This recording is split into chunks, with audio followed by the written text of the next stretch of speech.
From Washington, D.C., Jay Sekulow Live. In the last 7 years, the Middle East went through an earthquake. Today, the group Hamas declared a day of rage, urging attacks on Israelis. If you step back and look at the picture, you can see the circle enclosing around Israel. This conflict has never been about establishing a Palestinian state. It's always been about the existence of a Jewish state. Jewish wedding in Israel interrupted by air raid sirens.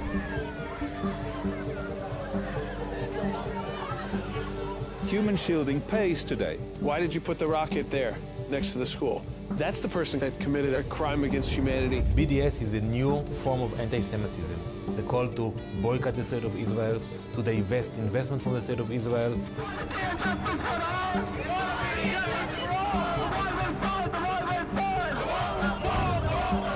Graphic new video of violent protests and terror attacks coming out of Israel.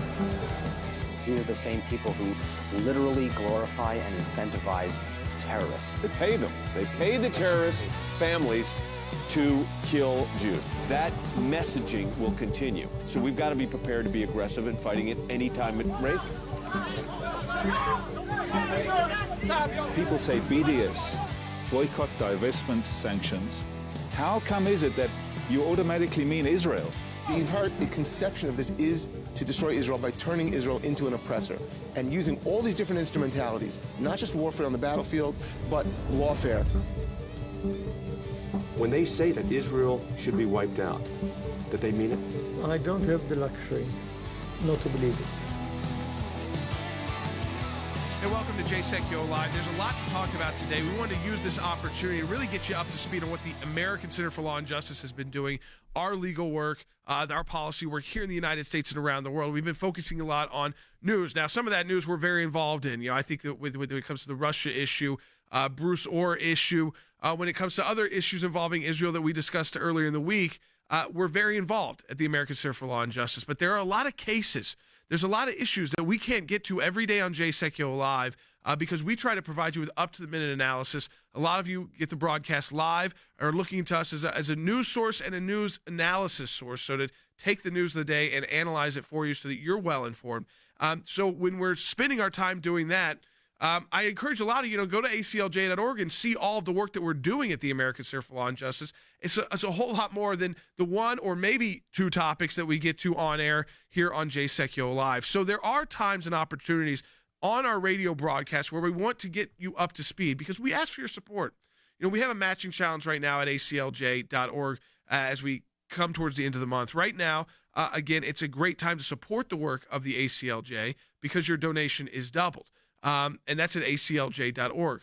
But a lot of times on the show, you might be hearing us talk about a news issue and not say, hey, wait, where is this going exactly? Not just for this broadcast, but for all the work that the American Center for Law and Justice is doing. So you can go to aclj.org, but you can also listen to today's broadcast and really get up to speed on that as well and learn a lot about what the ACLJ is doing. We have attorneys all over the country working on cases, pro-life cases, Planned Parenthood cases, cases involving the state of Israel, the news of the day, but also some that don't get as much attention, international issues. We have offices around the world active at the UN. So what we wanted to do was really to get you into this specifically and let you kind of know what is going on at the ACLJ. What are you supporting specifically right now if you're donating to the American Center for Law and Justice? And I will tell you that even on this broadcast, I can't get into everything. We can't discuss it all in one radio broadcast. It would take weeks to discuss all of the different cases we've got, and that's cases in court that we have, or pending before the Supreme Court, or in international tribunals, and then, of course, all of the policy and government affairs work that we do as well. Now, one place that does that, though, is our website, and that's at aclj.org. At aclj.org, you can also support the work of the ACLJ. What do I mean? We have a matching challenge right now. Whatever you're able to donate online is doubled for the American Center for Law and Justice at aclj.org. So you go online, you'll see a donate button right now, and you can see all the work that we're doing. And I think that is a wonderful resource for you, which we don't always get to talk about in this radio broadcast, and support that work directly because none of it happens. This show doesn't come to you, but all those other issues that you see us working on, That does not occur without your support. You know, we're not charging those clients. We're not charging you for this broadcast. We're able to bring it to you because of your support for the American Center for Law and Justice. You can donate online right now, and this matching challenge only goes until the end of this month at aclj.org. That's aclj.org. Your donation will be doubled. What does that mean? If you donate $5, someone else has said, okay, if Joe donates $5, I'm going to donate $5 to match that. So you're not going to be charged twice or anything. I want to make sure that's clear. Your donation will count, though, as doubling. So it's a $20 donation becomes like $40 to the ACLJ. If you've thought about supporting us, or you have in the past, this is a great time to do it again, or make your first donation. Be part of the matching challenge. It only goes until the end of the month at aclj.org. We'll be right back.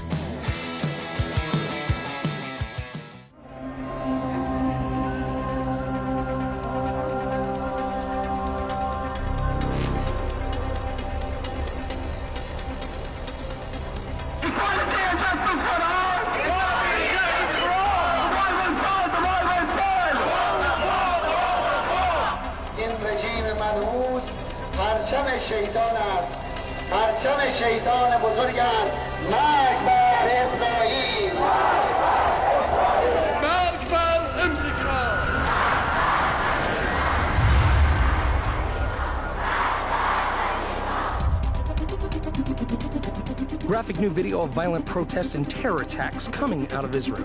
They have a gender apartheid inside Gaza. Christians are evacuating because churches are being burned. Their doctrine is fascist and genocidal against Jews. Today, the group Hamas declared a day of rage, urging attacks on Israelis. Peace has no greater enemy than the forces of militant Islam.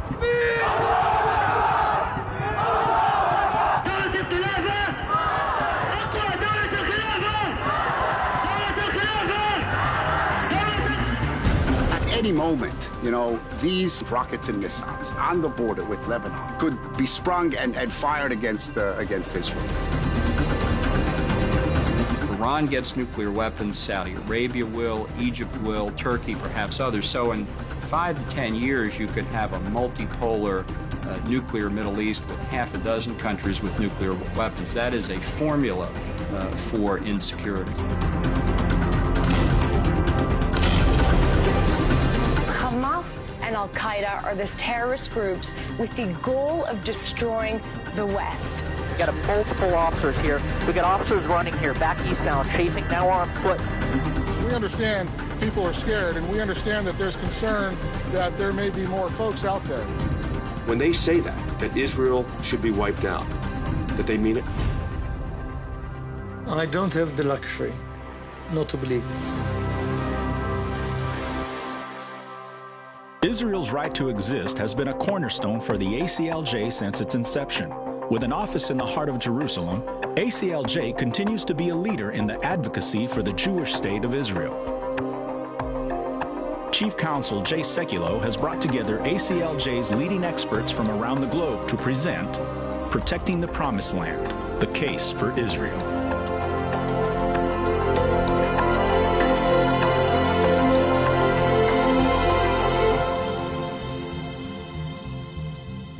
We just heard Death to America, Death to Israel in the opening of this documentary. I want to start with you, David Benjamin, first. You served in the Israeli Defense Forces, still do, in the reserves. You're dealing with international law issues. But the Death to America, Death to Israel is been the thematic of these groups in the region. What is the situation in the region right now as you see it? Well, I would say if they don't mean it, why are they making such an effort to create this build-up just about on every frontier that Israel has, particularly in the north now in Syria? In Lebanon, it's not a new story. You have Hezbollah now with an arsenal of in the region of 140,000 rockets, all of them from Iran. You have the Houthi situation in Saudi Arabia now creeping up from the southern front. You have Hamas in Gaza, who are being supported by Iran. If you step back and look at the picture, you can see the circle enclosing around Israel and think, well, why make the effort if they're not being serious about carrying out their threats? So, which raises the next issue, Rami, and that is the nature of the threat and the Iran factor. Iran has become a major player in the region now, and there's a history to this that a lot of people do not know. Well, if you come from the intelligence field where I come from, we always have to measure intent and capabilities. And regarding the intent of the Iranians, we just heard death to America, and we hear it from their leaders for many, many years.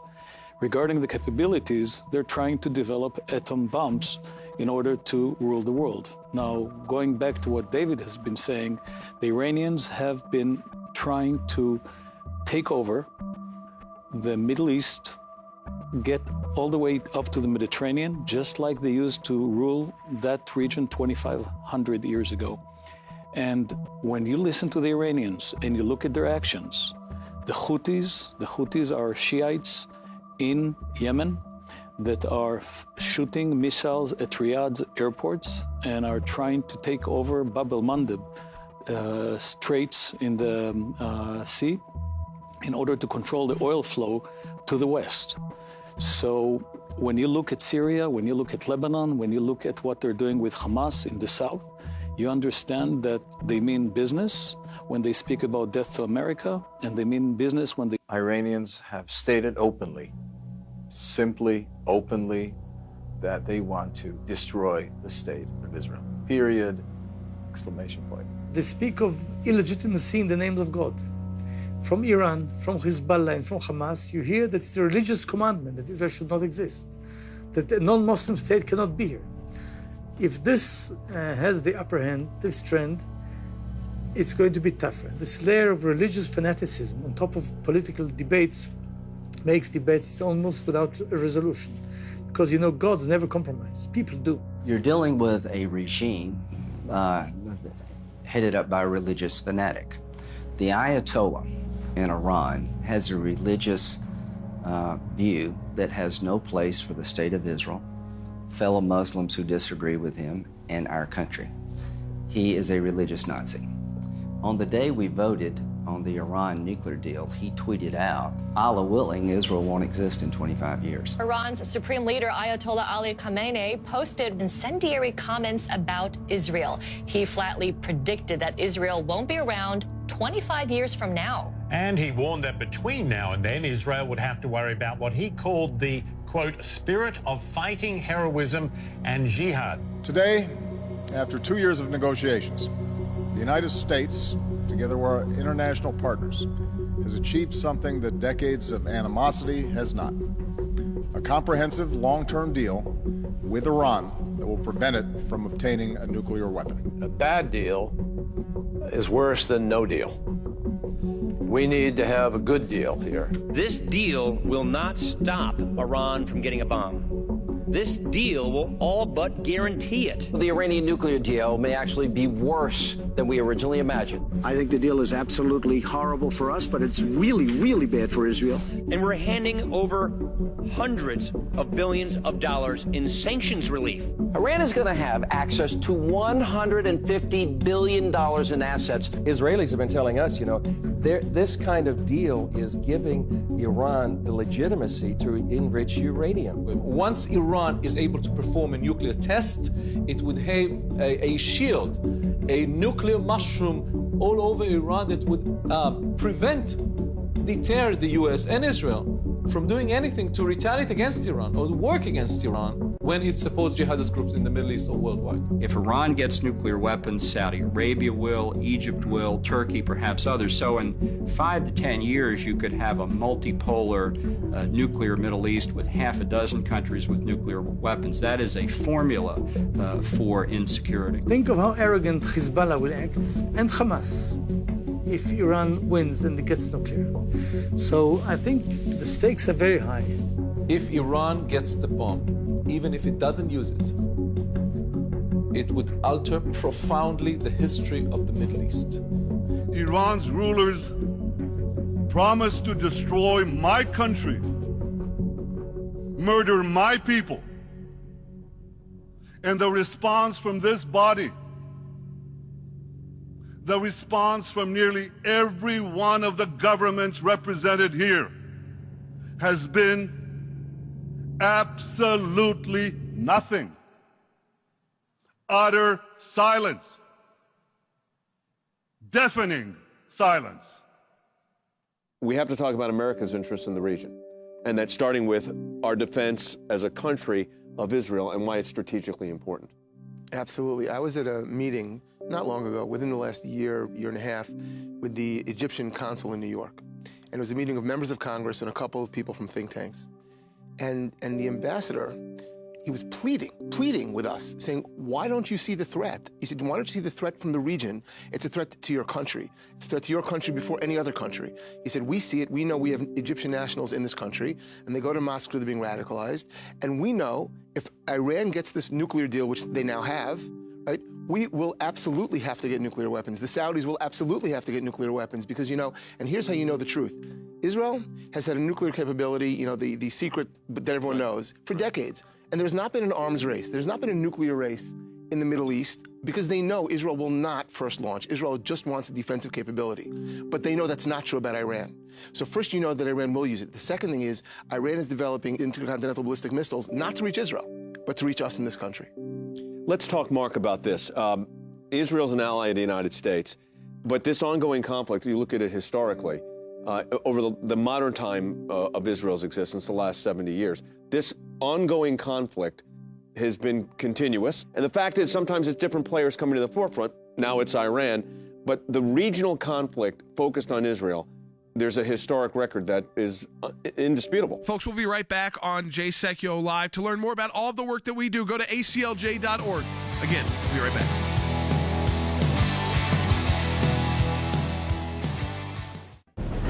It is a critical time for our nation, and the American Center for Law and Justice is on the front lines, defending life and liberty, engaging the issues that matter most to you and your family. Whether it's working to protect Americans from the dangers of radical Islam and the persecution of Christians, to defending life at the U.S. Supreme Court, to protecting your religious and constitutional freedoms, we could not do this work without you, without your support. And now your support can really make a tremendous difference. For a limited time, you can participate in the ACLJ Matching Challenge. If you make a gift now, it will be doubled. $25 becomes $50. A $100 gift becomes $200. Please stand with the ACLJ right now and call 1-877-989-2255. That's 1-877-989-2255, or go online at aclj.org. Thank you for your support.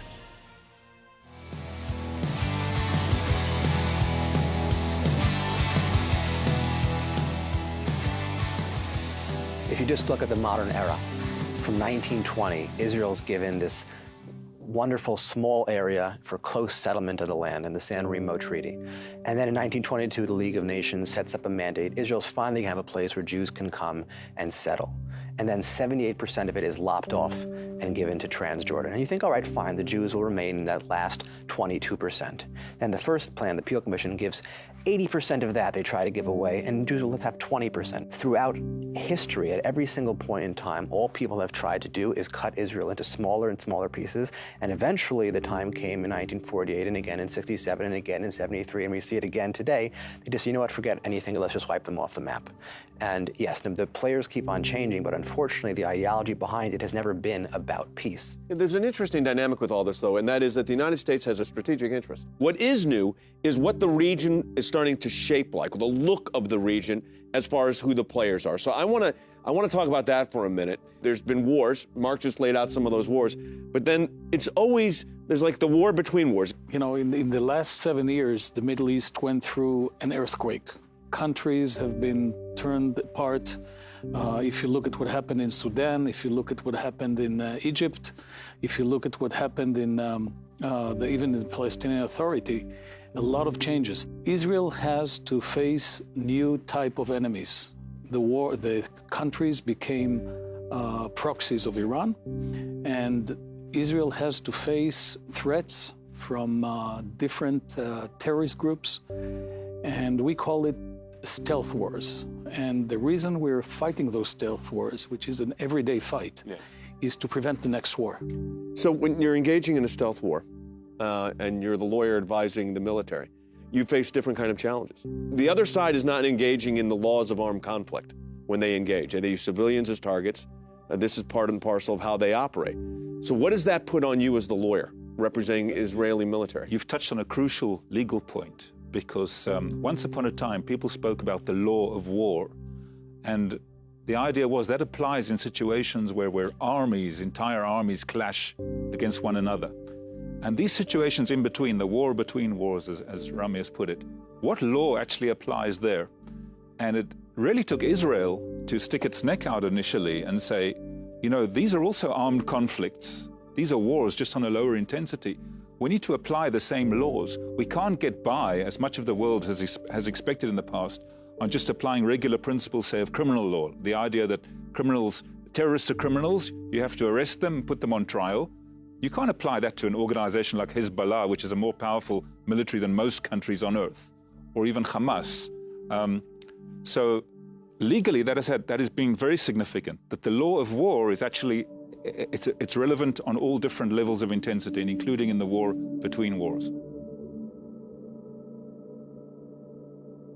But right over there and right over there are two villages controlled by Hezbollah, and we've got, coming in our background right now, Jeeps from the Israeli Defense Force. This is the blue line. How significant of a zone is this? How dangerous of a zone is this? You know, I must say that my experience for the past 30 years, you know, I've been to this movie before. Yeah. Maybe the difference is now it's a 3D movie yeah. with so many other forces involved.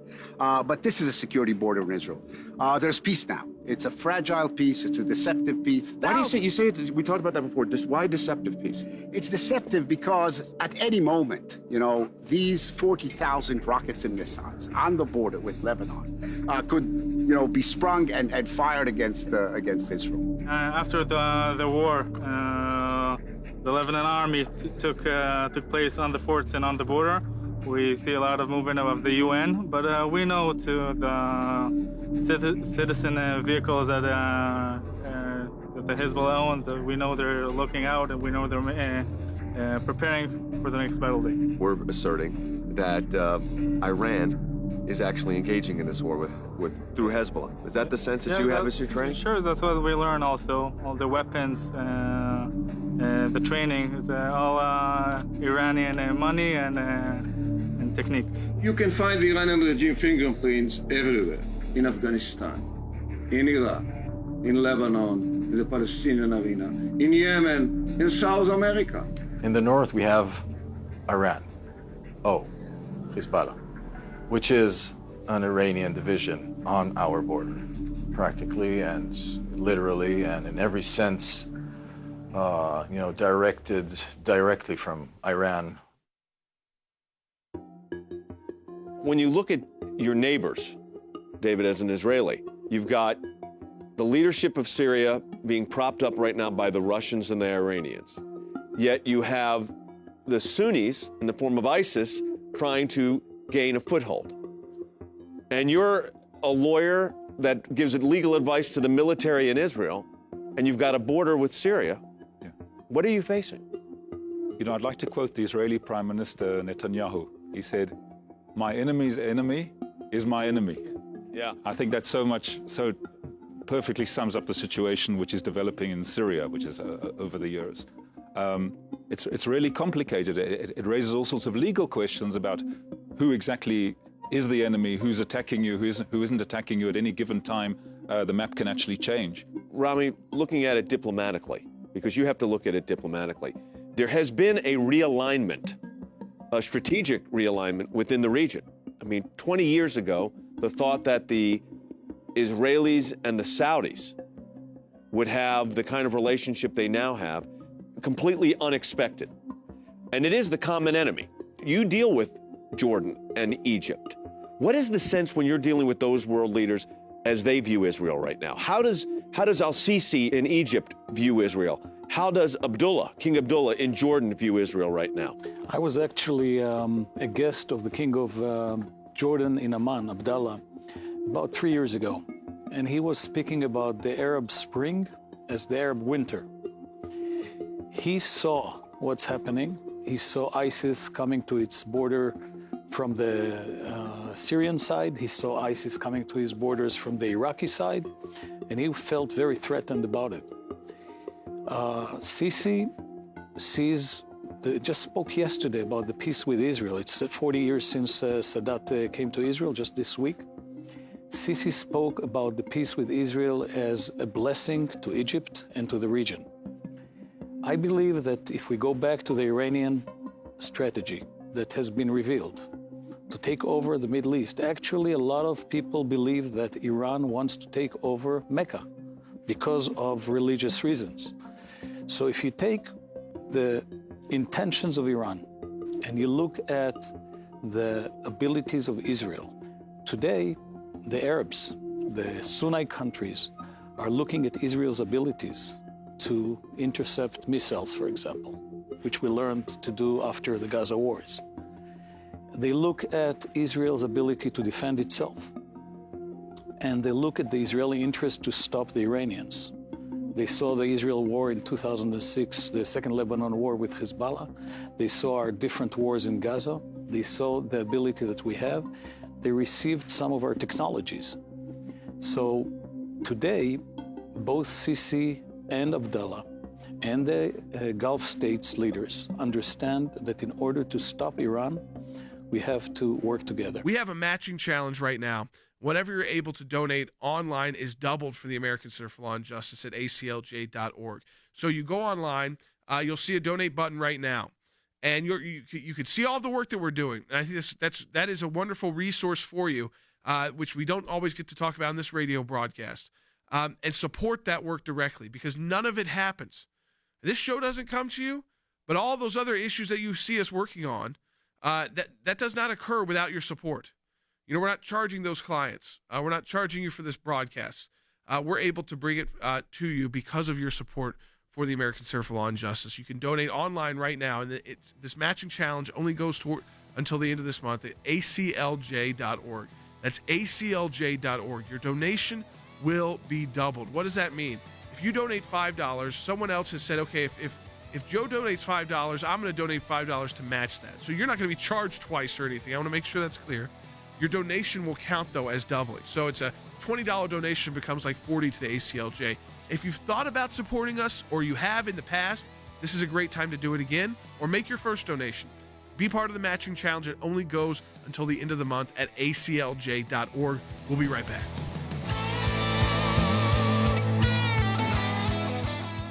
This is the frontline position of Iran in this region. Frontline, the best equipped army, I would say, forces they have here, well trained, with over 40,000 missiles directed against Israel, covering maybe 2/3 of the state of Israel, and in the future, probably the whole state of Israel. Iran's forward forces are here. They don't need the Shihab missiles from Tehran. They don't need even yet to have nuclear weapons. They could threaten Israel. They could threaten the West by simply sitting in places where they can actually turn the Middle East into one big war. Today, when we speak about the threat coming from 2,500 kilometers with, ballistic missiles, no precise ballistic missiles that will be aimed on our, civilian population. And God forbid, I hope will never happen, but potentially with the warheads of, weapons of mass destruction, then this is something that you cannot exactly predict how it's going to happen. The thing that some people don't talk about as much as the nuclear program is their missile program. Just a few weeks ago, they saw maybe a 30-meter, that would be a 90-foot missile in the desert in Iran. And so not only are they developing a nuclear program to get a nuclear bomb, but they're also developing missiles, intercontinental ballistic missiles, that could reach not only Europe, but the east coast of the United States. And so and this is what Israeli officials have told us many, many times, it's not only a threat to Israel, it's a threat to the United States. Jihadists consider Israel as a minor Satan. The great Satan, they call it America, which actually is the Western civilization. And when they call to wipe Israel off the map of the earth, they claim that they have to do it on the way to defeat the West. Now we're seeing, of course, the rise of Islamic extremism. قوي عزيز ومجالدة أعداء الله ووفقهم ومكنهم لتحقيق غايتهم وإن أردتم موعود الله فجاهدوا في سبيل الله. I think this has been the dream that one day the caliphate would be reestablished, which is basically this Islamic empire ruled under Islamic Sharia law. This is something they had dreamed about, and now their dream has come true. And I think it's called ripples throughout the Islamic world, where whether it's in Libya or the Sinai Peninsula, as far away as the Philippines, it's sort of fueled the imagination of many Muslims and now are pledging allegiance to ISIS. Their long-range goal to kick the Jewish people into the ocean. No place for, negotiations. They're just there to do bad things. The goal for ISIS and many of these jihadi groups is to eventually take over Jerusalem and have that as the capital of their future caliphate. And so Destination Jerusalem, that's exactly where they're heading. As you've looked at the situation over the years, your sense today, what's your sense of where we are? We're at a point where the issue has exploded in terms of consciousness of people now. I think we need to achieve a position where we're at least seeing it flatlining. Every week that goes by, we see a different news report about a different situation. And basically, we've had our eyes closed to this for decades, and we've all suddenly woken up and thought, oh my goodness, how did we get here, and how do we get ourselves out of the situation we're in? Two men entered the building in the centre of the French capital late this morning and began firing. By the time they'd stopped, at least 12 people were dead. Many others were seriously injured. Famed for its cafe culture, Parisians enjoying their Friday evening were sitting ducks for the terrorists. Parisians are scarcely able to believe the multiple atrocities which happened across their city. Islamic State has claimed responsibility for the attacks. We are in pursuit of the suspect vehicle. We've got shots fired out the back window. They are both armed with assault rifles. They are both armed with handguns. Gunfire erupted. You could hear it from the outside. And in the midst of the attack, the killer himself, authorities say he called 911 to pledge his allegiance to the terror group ISIS. We have a matching challenge right now. Whatever you're able to donate online is doubled for the American Center for Law and Justice at aclj.org. So you go online, you'll see a donate button right now, and you can see all the work that we're doing. And I think that is a wonderful resource for you, which we don't always get to talk about in this radio broadcast. And support that work directly, because none of it happens. This show doesn't come to you, but all those other issues that you see us working on, that does not occur without your support. We're not charging those clients. We're not charging you for this broadcast. We're able to bring it to you because of your support for the American Center for Law and Justice. You can donate online right now, and this matching challenge only goes until the end of this month at aclj.org. That's aclj.org. Your donation will be doubled. What does that mean? If you donate $5, someone else has said, okay, if Joe donates $5, I'm going to donate $5 to match that. So you're not going to be charged twice or anything. I want to make sure that's clear. Your donation will count, though, as doubling. So it's a $20 donation becomes like $40 to the ACLJ. If you've thought about supporting us, or you have in the past, this is a great time to do it again, or make your first donation. Be part of the matching challenge. It only goes until the end of the month at aclj.org. We'll be right back.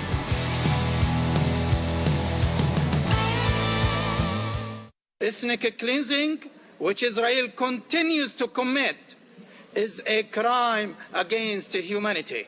They have no regard themselves for international humanitarian law, that they place a completely different and much lower value on Palestinian life compared to Israeli life. The border between Israel and the Gaza Strip illuminated by the flames of war.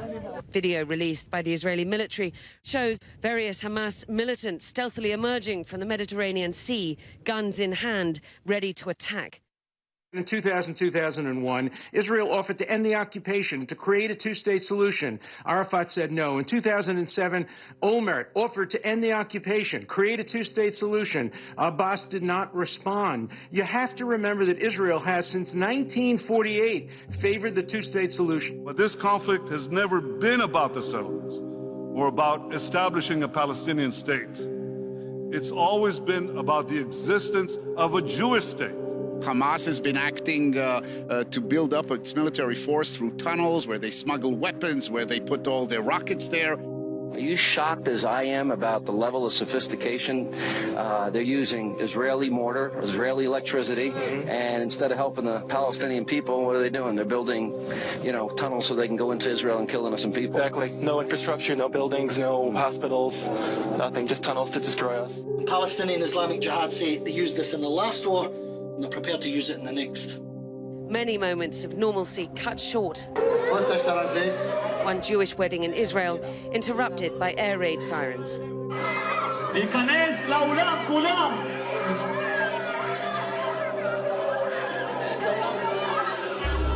You're glorifying terrorism. Shame on you for doing that. We don't. Shame on you for glorifying terrorism. Shame on you for killing thousands of Palestinian for children. not saying we condemn all acts of terror, period. We've had this situation, we talked about this with the lack of uniforms. It's a different kind of warfare. They're hiding out in villages. Yes. How do you go about defending your country when they're engaged in this kind of activity? Well, like I said before, it's very hard. We try to learn on a daily basis what kind of movement is a citizen movement, what kind of movement doesn't serve any cause except Hezbollah, and it becomes a little war zone inside the village. This new type of warfare we're fighting in the Middle East, asymmetrical wars, which have global ramifications. You see what happened the minute we launched the operation. You heard the whole Muslim world cry out, and this is part of the radical Islamic influence, not only in the Middle East, but throughout the Arab world. At the same time, it's a very difficult decision. What do? Do we restrain ourselves, do nothing now, and then have to fight a bigger war? Or do we take the necessary action required in order to protect our citizens right now? And I think the Israeli government really had no choice. We didn't choose it.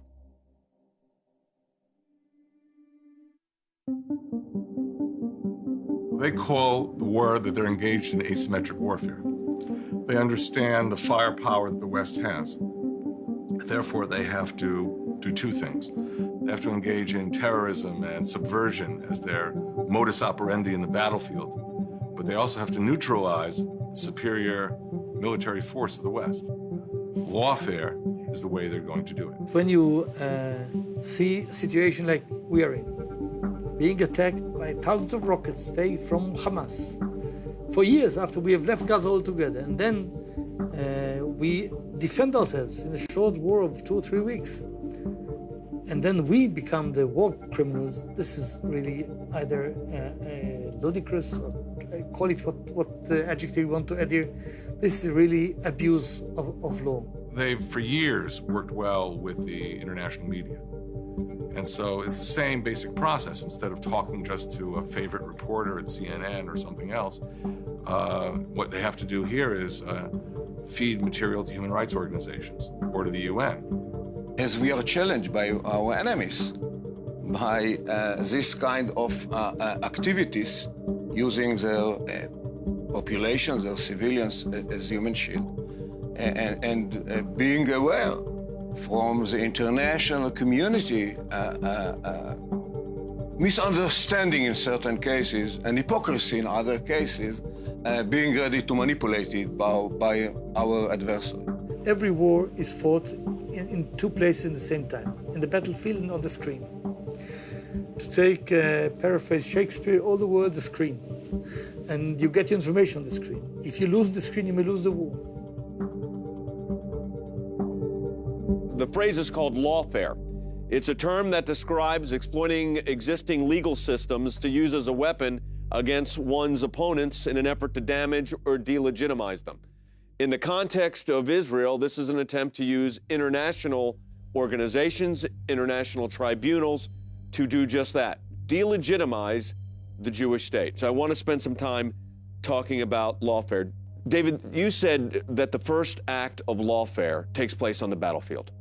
Absolutely. Adversaries that Israel has, like Hezbollah in the north, Hamas in Gaza, what they do is try and draw Israel into situations which are going to cause massive civilian casualties. They do that by using human shields. The tragedy is that insofar as the international community has been buying into this and accepting this and painting Israel as being the bad guy for defending itself against the potential massive missile attacks, this is incentivizing this conduct even more.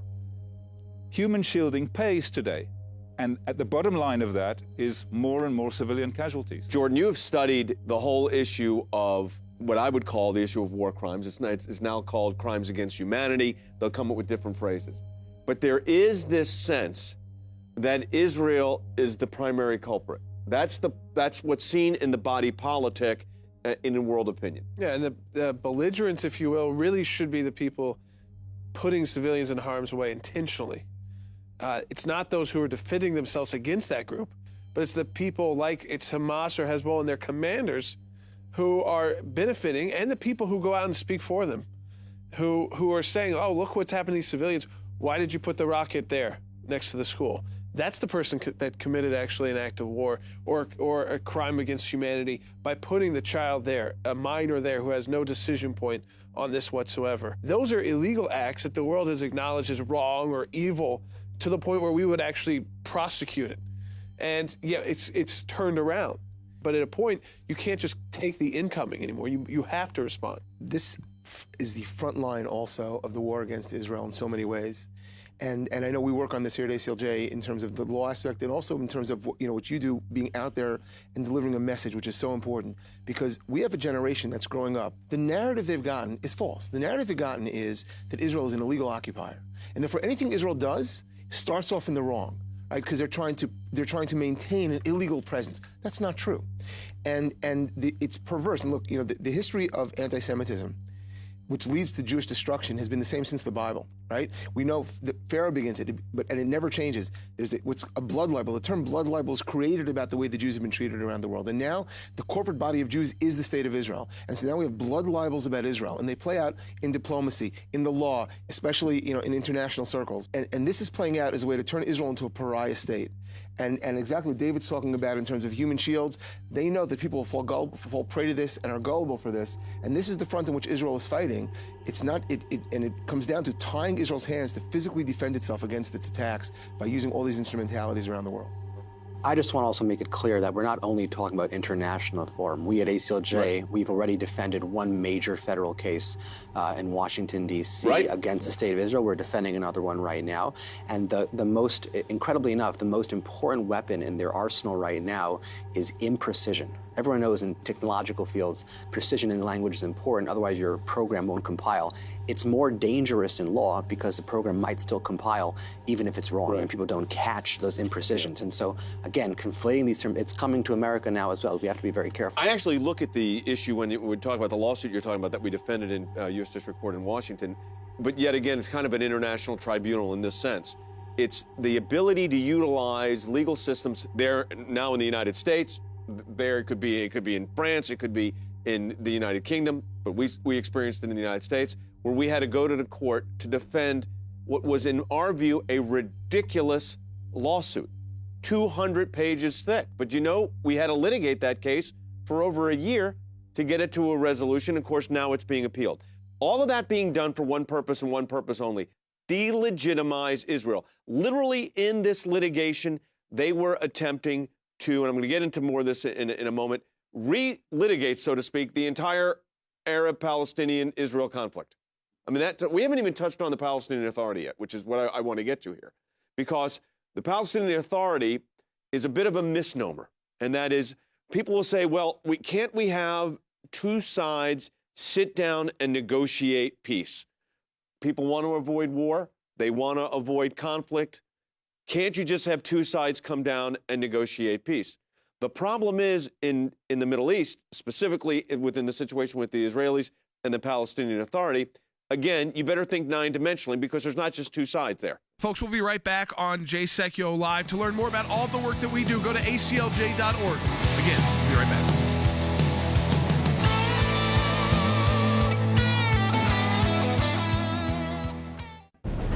It is a critical time for our nation, and the American Center for Law and Justice is on the front lines, defending life and liberty, engaging the issues that matter most to you and your family. Whether it's working to protect Americans from the dangers of radical Islam and the persecution of Christians, to defending life at the U.S. Supreme Court, to protecting your religious and constitutional freedoms, we could not do this work without you, without your support. And now your support can really make a tremendous difference. For a limited time, you can participate in the ACLJ Matching Challenge. If you make a gift now, it will be doubled. $25 becomes $50. A $100 gift becomes $200. Please stand with the ACLJ right now and call 1-877-989-2255. That's 1-877-989-2255, or go online at aclj.org. Thank you for your support.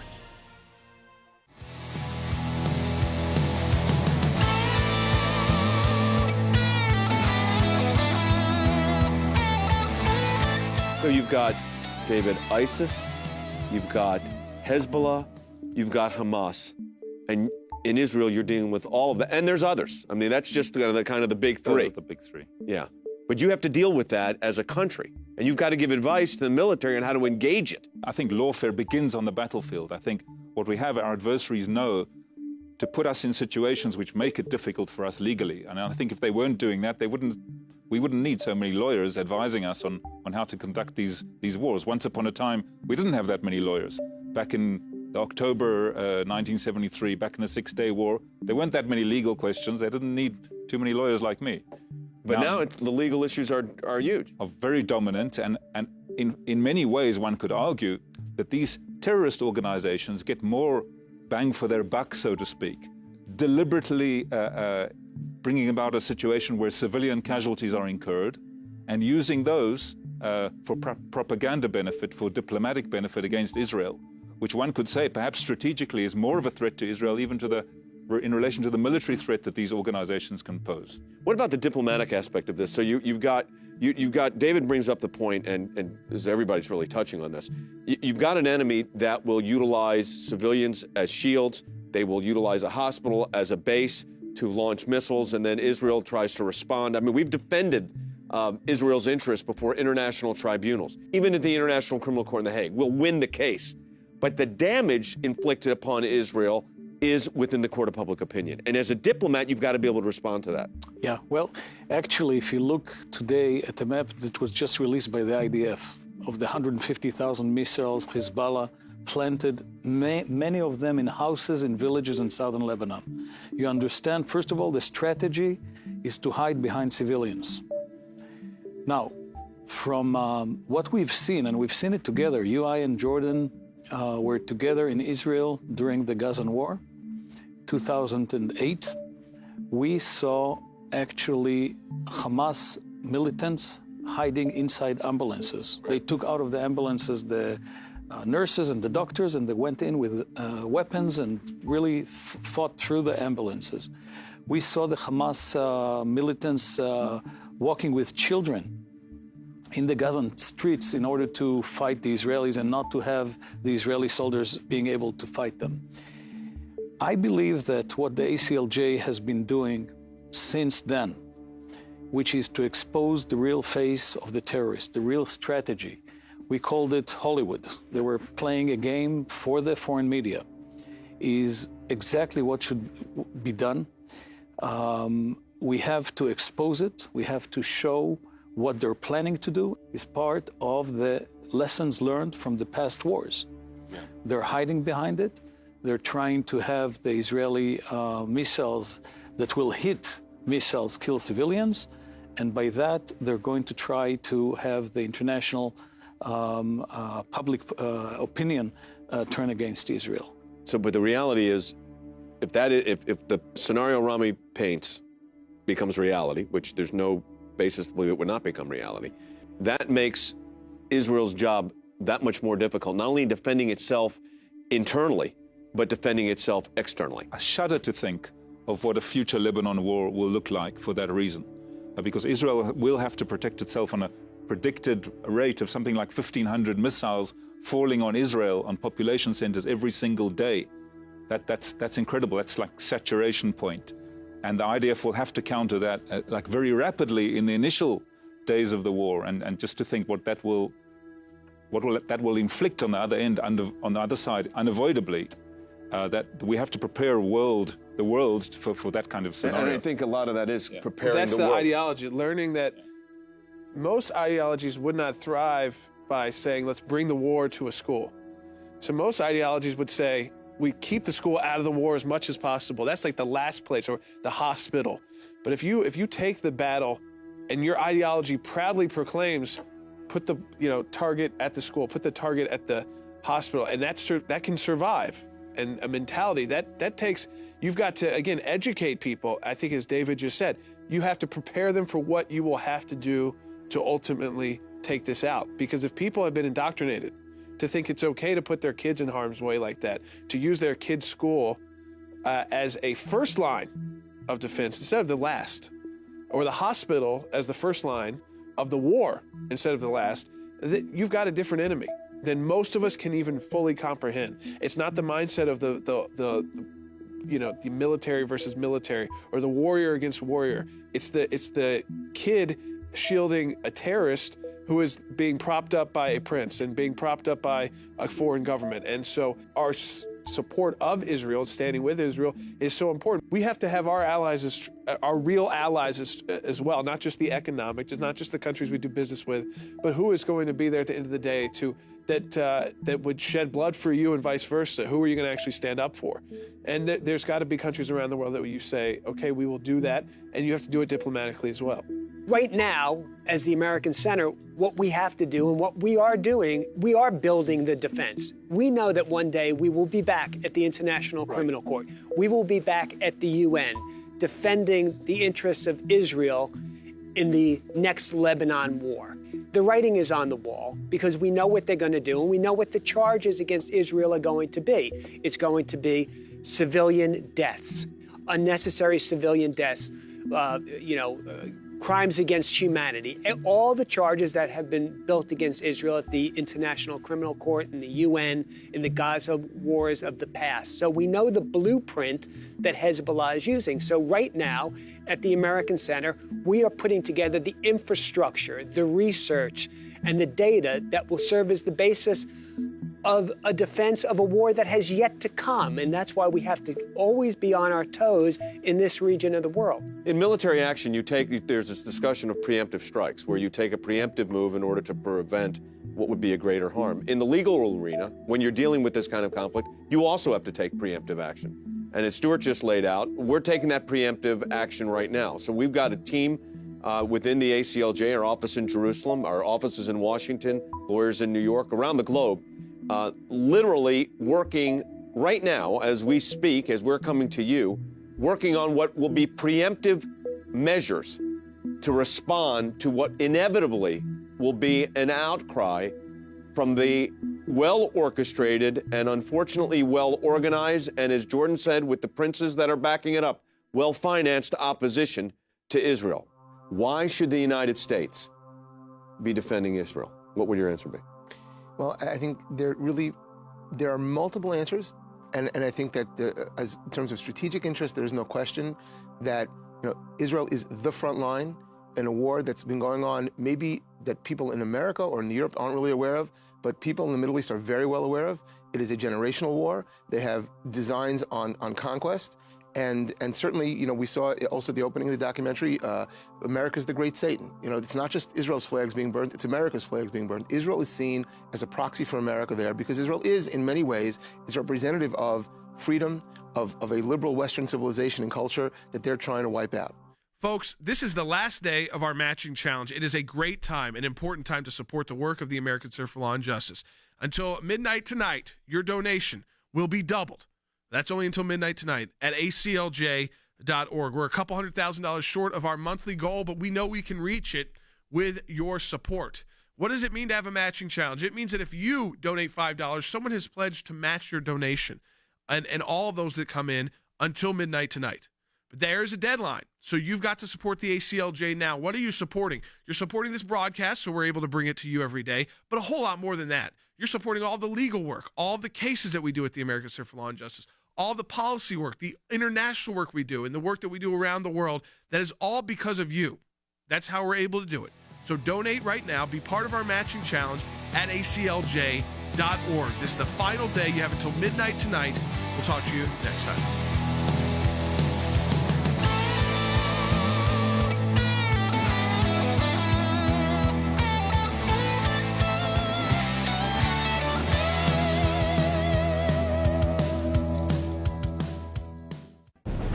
It is a critical time for our nation, and the American Center for Law and Justice is on the front lines, defending life and liberty, engaging the issues that matter most to you and your family.